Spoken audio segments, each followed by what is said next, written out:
Next subject. Gonna get back to some sports media talk with Charles Barkley's taking exception to the amount of time ESPN spends talking about the Lakers, the Warriors, and the Jordan versus LeBron debate. Here's what Barkley had to say on Inside the NBA last night. Check this out, y'all. The Lakers are having a great 2 weeks. Kendrick Perkins said the Lakers saved the NBA season. That's all them fools on the other network, which we're going to be working for next year. That's all they talk about. Let me tell y'all something.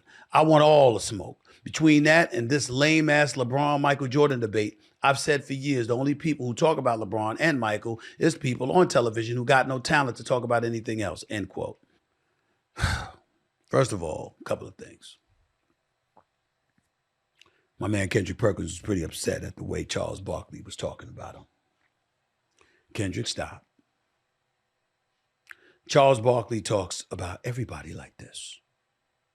If you get around Barkley for more than 24 hours, he's going to call you a fool or an idiot about something. That's number one. He means no harm. There's only one person in media Charles Barkley hates, and we all know who that is, okay? He used to work at ESPN, then he went over to Fox. Everybody knows who he is, okay? Charles Barkley can't stand Skip Bayless. That's it. That's the only person. Outside of that, everybody else, he just says, you idiot, you fool, if he don't like something you did in a moment. That's all it is. Charles Barkley is one of the best people you could ever meet in your life. He's a beautiful person. He don't got an evil bone in his body. That's not who he is, okay? So that's number one. Number two, Charles Barkley is on television. Knowing television is something he leaves to Ernie, as in the great Ernie Johnson. Charles Barkley ain't got time for that. Why do I bring that up? Because subject matters as it pertains to what you're talking about on television. You ever heard of Nielsen ratings? People pay attention to the stuff that they want to pay attention to. They turn the channel when you're talking about stuff they don't care to hear about. I got news for TNT right now. Charles Barkley. Spend 10, 15 minutes talking about Oklahoma City. They're the number one team in the West. Spend the same amount of time talking about the Cleveland Cavaliers. And then take a look at your ratings. If you ain't mentioning Boston, you ain't mentioning New York, you ain't mentioning LA, you ain't mentioning LeBron, you ain't mentioning Steph, you're not mentioning Jimmy Butler with Steph, you're not mentioning Luka Doncic with LeBron, you're not doing any of those things, watch where it gets you. Ratings matter. I would know. I've been blessed and fortunate enough to win at them for the last 13 years. Now, I'm not an Emmy award-winning show like Inside the NBA. But once again, Ernie handles a lot of that stuff. Those guys know their basketball and they come on to talk basketball.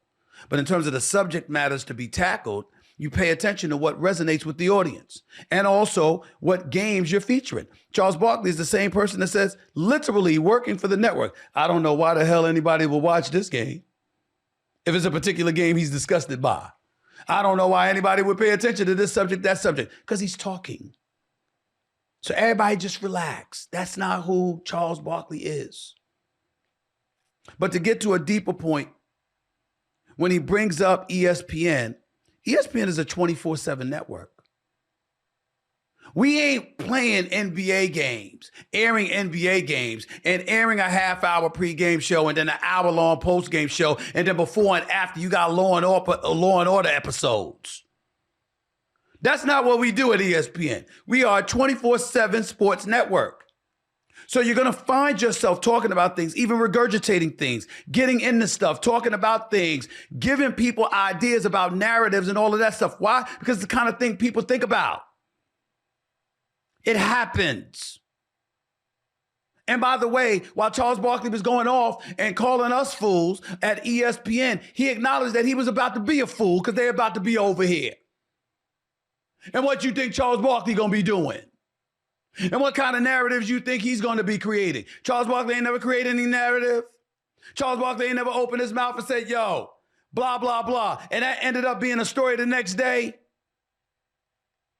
Didn't Charles Barkley, you thought I got called out by LeBron.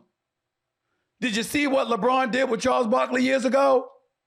And Charles Barkley had to address it by saying he wasn't going to get personal. It happens. How many people has Shaq got into it with? It happens. It all contributes It's great television. And the best part about it is that it's not manufactured. It's what really people are thinking about and talking about and what's on their collective minds. It just so happens to be manufactured in a good television. Where's the crime? Barkley's going to go off about that.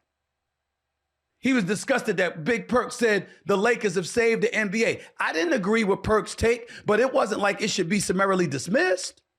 You trying to tell me that Luka Doncic, being in the second largest market in the United States, playing for maybe the second, arguably the greatest sports franchise in NBA history in the Los Angeles Lakers, you trying to tell me that's not a good angle? You trying to tell me that Luka and the Lakers potentially making a championship run isn't a relevant storyline?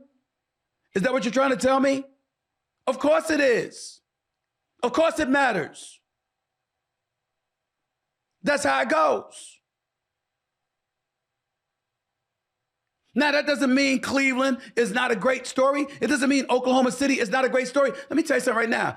Oklahoma at Cleveland in the regular season maybe have been the best game of the year. That was a phenomenal game. And if they were to meet each other in the NBA Finals, it would be phenomenal. But you're trying to tell me people don't want that, or people do want that more than they want Boston versus LA?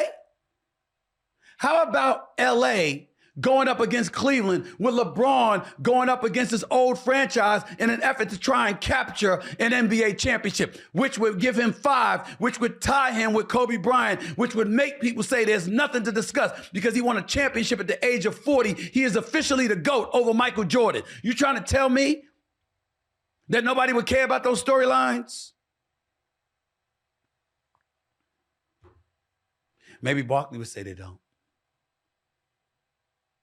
But that's because he does television, as opposed to actually knowing it, meaning knowing what storylines resonate on a day-to-day basis. I'm not taking a shot at them. I'm just telling you, the brother's preoccupied. He's got golf, he's got gambling, he's got a whole bunch of stuff that he loves to do. He lives his best life. It's my brother. I love Charles Barkley. Love him to death. And guess what? It wouldn't surprise me at all if tomorrow on TV, I'm the idiot. Or Tuesday or whenever he's back on. Because he ain't working every day. That's not what he does.